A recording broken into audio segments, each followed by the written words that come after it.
আমার দুর্গাপুজোর শপিং, হ্যাঁ পুজো অলরেডি শুরু হয়ে গেছে, কিন্তু আমি এখন তোমাদের সাথে কিছু শেয়ার করিনি, কারণ অনেক দিন হলো আমি ভিডিও থেকে পুরো দূরে ছিলাম, একদম টাইমই পাচ্ছিলাম না সত্যি কথা বলতে গেলে।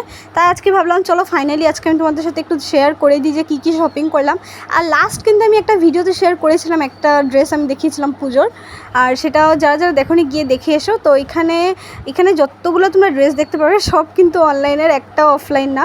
কিন্তু আমি আনবক্সিং আগেই করে নিয়েছি, তার জন্য এখানে আনবক্সিং না, জাস্ট তোমাদের সাথে শেয়ার করছি কী আমি কিনলাম পুজোতে।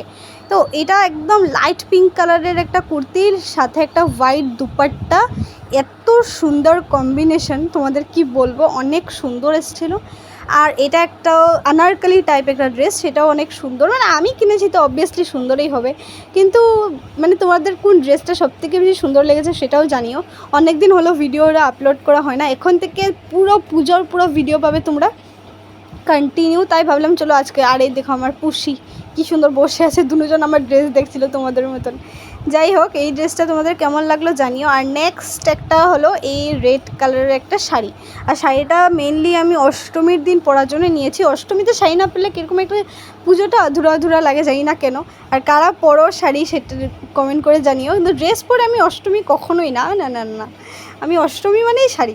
যাই হোক, অষ্টমীর দিন পরার জন্য এই রেড কালারের শাড়ি উইথ এই সুন্দর একটা হোয়াইট ব্লাউজ কিনেছিলাম, সব অনলাইন। তো কোনটা সবথেকে বেশি ভালো লাগে সেটা কমেন্ট করে জানিও। Tata, happy Durga Puja.